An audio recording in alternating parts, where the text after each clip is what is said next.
तो guys what an incredible game of cricket यार। आज बहुत कमाल मैच देखने को मिला अफ़गानिस्तान और ऑस्ट्रेलिया के दरमियान। तो सबसे पहले अफ़गानिस्तान डोमिनेट कर रहा था और बॉलिंग के अंदर भी पहली 7 विकेट डोमिनेट करके ही उड़ा दी, लेकिन उसके बाद काउंटर अटैक करता है मेरा गेम चेंजर ग्लेन मैक्सवेल।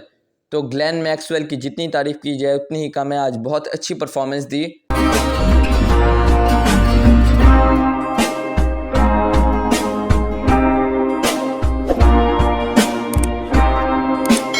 और मैच से पहले ऐसा लग रहा था कि आज ग्लेन मैक्सवेल ने सही कुटाई करनी है, आज छक्के चौके लगाने हैं। और इसका अंदाज़ा हमें नेट्स के अंदर हो गया था। जब नेट्स के अंदर प्रैक्टिस कर रहे थे ग्लेन मैक्सवेल, तो ऐसा लग रहा था कि आज इन्होंने हिटिंग करनी है। और फिर इनकी टीम की सारी जिम्मेदारी इनके ऊपर ही आ गई, क्योंकि 91 पे हो गया था 7 आउट। 91 पे हो गए थे 7 आउट, जिसके अंदर 2 विकेटें मेरे ख्याल में उमर ज़ई ने ली, 2 राशिद खान ने, 2 नवीन उल हक ने और 1 रन आउट हुआ लबुशगनी का। जाहिर सी बात है, जब आपके 7 बंदे आउट हो जाएं और 100 भी ना आपका हुआ हो और आपने करना हो कोई 300 चेस, तो फिर कैसे आपका मोमेंटम आपके हाथ में रहेगा। तो इसके बाद फिर ग्लेन मैक्सवेल ने बताया कि एनीथिंग इज़ पॉसिबल, क्रिकेट के अंदर हर चीज़ पॉसिबल है। चाहे फिर आपके 91 पे 7 ही क्यों ना आउट हो जाएं, आप फिर भी 300 आराम से चेस कर लेते हैं। और विदाउट एनी विकेट लॉस किए बगैर 7 आउट थे और ऑस्ट्रेलिया ने 292 चेस भी किया और तब भी 7 ही आउट थे। मतलब कोई 200 की पार्टनरशिप बना गया मैक्सवेल। और साथ जिसने एंकर्स इनिंग खेली उसकी भी तारीफ़ की जाएगी, पैट कमिंस। किया इसने कोई 17-18 ही किया है इसने, कोई 60-70 बॉलों पे, लेकिन एंकर इनिंग खेली इसने। कोई बुरी शॉट नहीं खेली, ये डिफेंसिव अंदाज में खेलता रहा और मैक्सवेल को स्ट्राइक देता रहा। और मैक्सवेल ने उस स्ट्राइक का फ़ायदा उठाया और हिटिंग्स वगैरह की।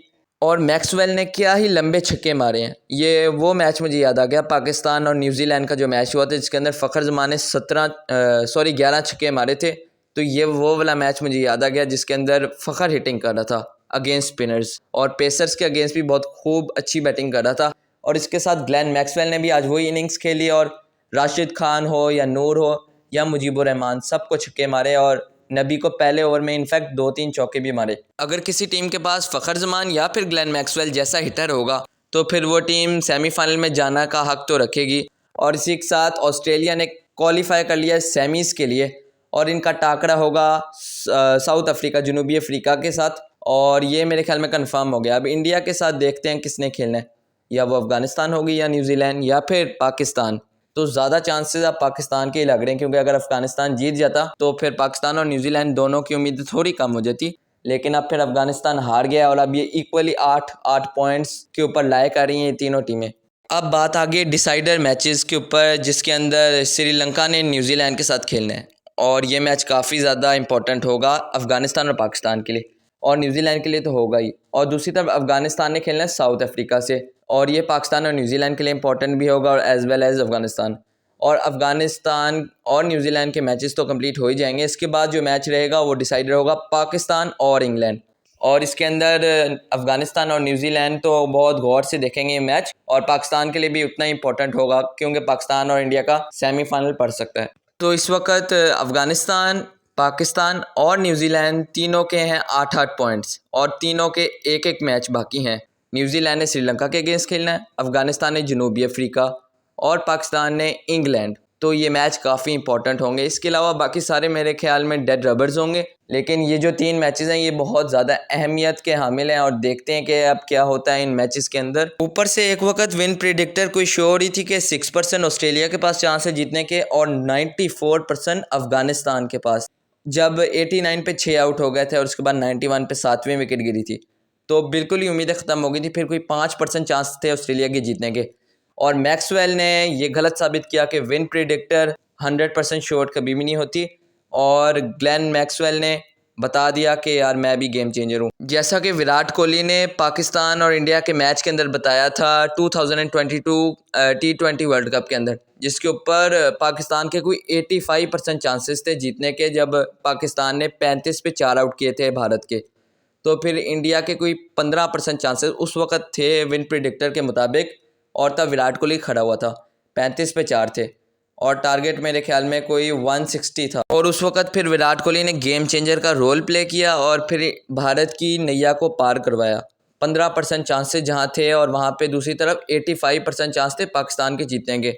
फिर विराट कोहली ने काफ़ी अच्छी इनिंग्स खेली और उसके बाद फिर ये 15% चांसेस को 100% में कन्वर्ट किया और फिर पाकिस्तान को हरा दिया लास्ट ओवर में जाके, जो नवाज़ वाला मैच हुआ था, जो नवाज़ ने नो बॉल मेरे ख्याल में डाली थी वो। दूसरी तरफ आज ग्लेन मैक्सवेल ने काफ़ी रिकॉर्ड्स भी बनाए, ये 5वीं पोजीशन के ऊपर बैटिंग करने वाले हाईएस्ट स्कोरर भी बन गए हैं और इसके साथ आज इन्होंने कोई लंबे छक्के भी काफ़ी ज़्यादा मारे हैं। बाकी सबसे बड़ा रिकॉर्ड तो यही था कि पार्टनरशिप बनी थी कोई 200 की, जिसके अंदर 180 तो मेरे ख्याल में ग्लेन मैक्सवेल ने सिर्फ कर दिया था और बाकी जो 19-20 था वो फिर पैट कमिंस ने किया था। तो इस 200 की पार्टनरशिप के अंदर 180 तो सिर्फ ग्लेन मैक्सवेल के बल्ले से आया था।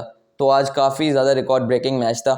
उधर इब्राहिम ज़ादरान ने भी आज 100 मारी, लेकिन बहुत स्लो इनिंग्स खेली, विराट कोहली से भी बहुत स्लो खेल गई है। खैर विराट कोहली ने तो 101 किया था 121 बॉलों पे और इब्राहिम ने मेरे ख्याल में 120 को ही किया था 140 बॉलों पे, तो ये थोड़ा ज़्यादा ही स्लो खेल गए।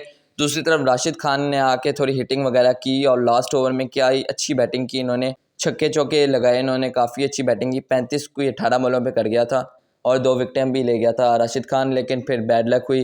ग्लेन मैक्सवेल जो कि तड़पते कर गए 170, तो बहुत अच्छी इनिंग्स थी ग्लेन मैक्सवेल की। तो वेल प्लेड यार, ग्लेन मैक्सवेल ने बता दिया कि यार मैं भी बहुत पुराना हिटर हूँ बॉल का और मैं ऐसी सिचुएशंस के ऊपर सूटेबल इनिंग खेल लेता हूँ।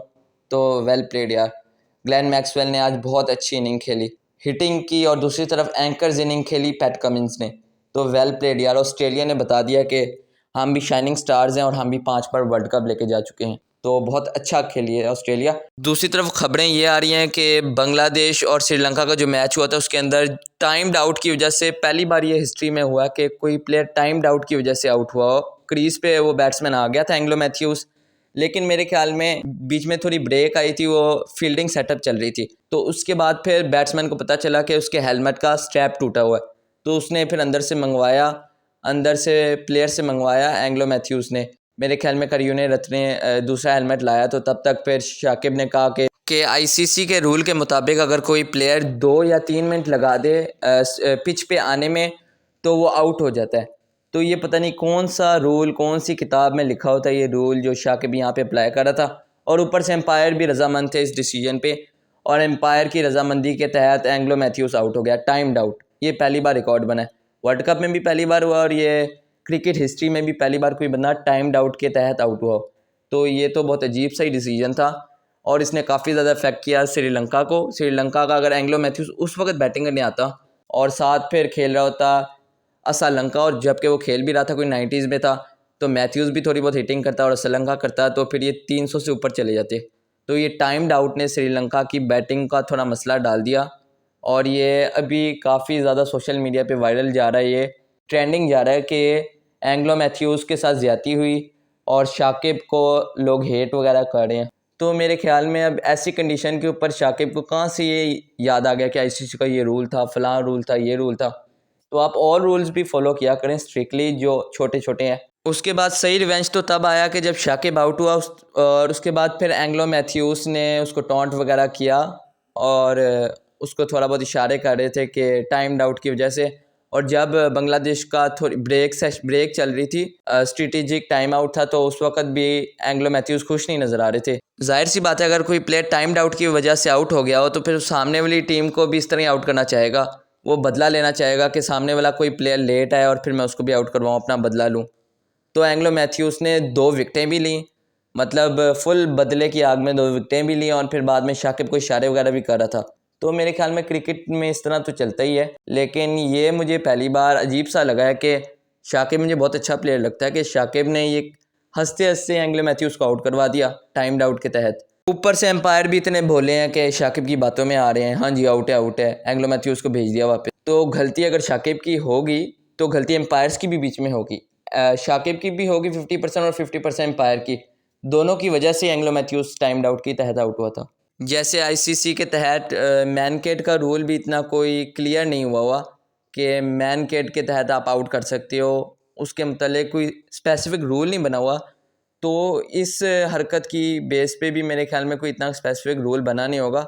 ये हम पहली बार ही सुन रहे हैं कि टाइम्ड आउट की वजह से प्लेयर आउट हुआ हो, और शाकिब मेरे ख्याल में कोई रट के आया हुआ था रूल्स के, आज मैंने आईसीसी के रूल्स फॉलो करने। तो गाइस ये तो चलता ही रहता क्रिकेट के अंदर, और इस वर्ल्ड कप के अंदर इस टाइप की काफ़ी चीज़ें देखने को भी मिली हैं। और आज तो मेरे ख्याल में सचिन तेंदुलकर और विराट कोहली दोनों मैच देखने भी आए हुए थे। मतलब हमारी ऑडियंस के अंदर विराट कोहली और सचिन भाई मैच देखने आए हुए थे। मतलब पूरी 180 सेंचुरियाँ इकट्ठी एक ही फ्रेम के अंदर देखने को मिली। बाकी शुक्र है अफ़गानिस्तान हार गया और पाकिस्तान के लिए अब रास्ता और ज़्यादा साफ़ हो गया। अब अफ़गानिस्तान ने अगर क्वालिफाई करना है तो अफ़गानिस्तान को चाहिए कि वो हरा दें साउथ अफ्रीका को, और उधर से फिर न्यूजीलैंड हारे श्रीलंका से, और पाकिस्तान इंग्लैंड से। तो ये थोड़ा मुश्किल लग रहा है मेरे ख्याल में। अब अफ़गानिस्तान की क्वालिफिकेशन थोड़ी मुश्किल होगी। उधर से पाकिस्तान के पास ज़्यादा चांसेस हैं as compared to New Zealand. New Zealand का मैच बारिश की नज़र हो सकता है।